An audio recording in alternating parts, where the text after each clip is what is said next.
রাধে রাধে বন্ধুরা, সবাই কেমন আছো? আশা করছি সবাই ভালো আছো, সুস্থ আছো। তোমাদের ভালোবাসা ও গোবিন্দর আশীর্বাদে আমরা বেশ ভালো আছি, সুস্থ আছি। অন্য দিনের মতো আজকেও একটা ছোট্ট রেসিপির ভিডিও নিয়ে তোমাদের কাছে হাজির হলাম। তো সবাই কিন্তু এই রেসিপিটা বানাতে জানো। আমি কিভাবে বানালাম সেটাই তোমাদের সঙ্গে একটু শেয়ার করলাম। আর শীত থাকতে থাকতে কিন্তু এই সবজিটা একবার বানিয়ে খেয়েও দারুণ লাগে গরম ভাতের সঙ্গে। তো আমি কিন্তু এটা নিয়ে সেকেন্ডবার বানাচ্ছি। প্রথমবার যেহেতু বানিয়েছিলাম তখন ভিডিও করতে পারিনি, তাই ভাবলাম তোমাদের সঙ্গে একটু শেয়ার করে দিই। তো আজকে আমি যেটা বানাবো সেটা পালং শাক দিয়ে বানাবো। তো এখানে এই যে দেখো, পালং শাকটা আমি কেটে নিয়েছি ভালো করে 2 থেকে 3 বার জল দিয়ে ধুয়ে তারপর ফ্রেশ জলে আমি ভিজিয়ে রেখেছি। 2 থেকে 3 বার ধুয়েছি, অনেক বালি বেরিয়েছে। তারপরে এখন ফ্রেশ জলে ভালো করে রেখে দিয়েছি। অবশিষ্ট অংশ যে বালি থাকবে সেগুলোও নিচে চলে যাবে। তো এর জন্য দেখো কী কী লাগবে। এখানে দেখো মটর নিয়েছি, সবুজ মটর। এখানে একটা মিডিয়াম সাইজের টমেটো নিয়েছি। এখানে বেগুন নিয়েছি, এখানে গাজর নিয়েছি, আর এখানে আলু নিয়েছি। আর তার সঙ্গে দেখো এখানে আমি নিয়েছি শুকনো লঙ্কার 5 ফোড়ন। আর এখানে আমি আদাটাকে পেস্ট করে নিয়েছি, আর সঙ্গে এখানে আমি কাঁচা পাকা লঙ্কা নিয়েছি। লঙ্কাটা আমি চিড়ে দিয়েছি। পুরোটাই আমি নিরামিষ বানাবো একদমই।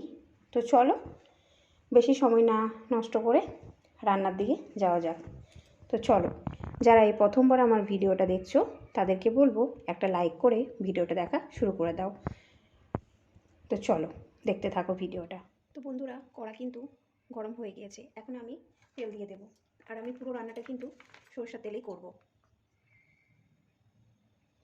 তাই তেলটা একটু পরিমাণে বেশি দেবো, খুব বেশি না। এই যে দিয়ে দিয়েছি।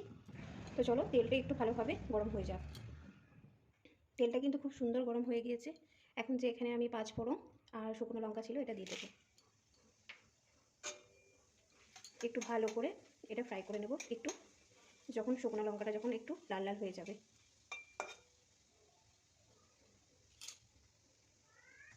তো বন্ধুরা, শুকনো লঙ্কা কিন্তু একদম লাল লাল হয়ে গিয়েছে। এখন এই যে এখানে আদা পেস্ট আর এখানে আমি কাঁচা লঙ্কা ছিঁড়ে রেখেছিলাম, এটা দিয়ে দেবো।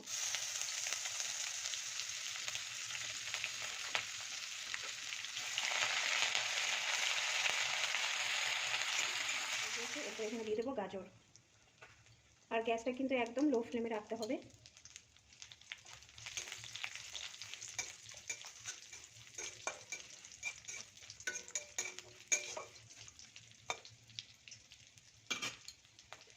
আমি দিয়ে দেবো আলুগুলো।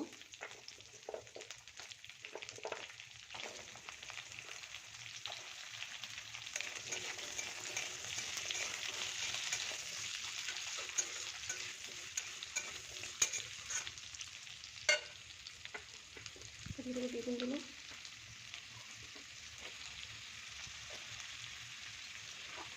আর সঙ্গে দিয়েছি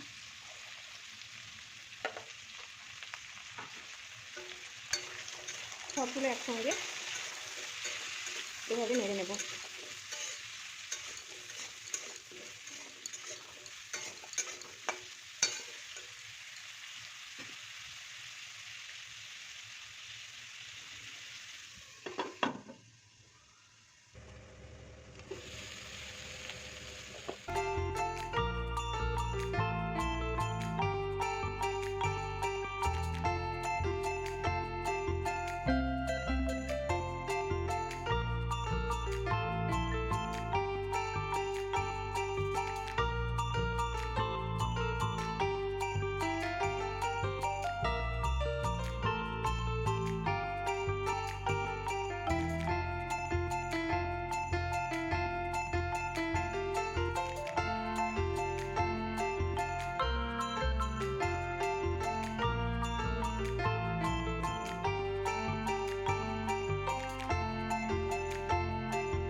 বন্ধুরা, ফাইনালি দেখো এখানে কিন্তু পালং শাক দিয়ে সবজি আমার রেডি।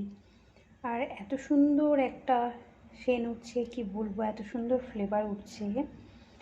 গরম ভাতের সঙ্গে খেতে কিন্তু অপূর্ব লাগবে, গরম গরম ভাতের সঙ্গে।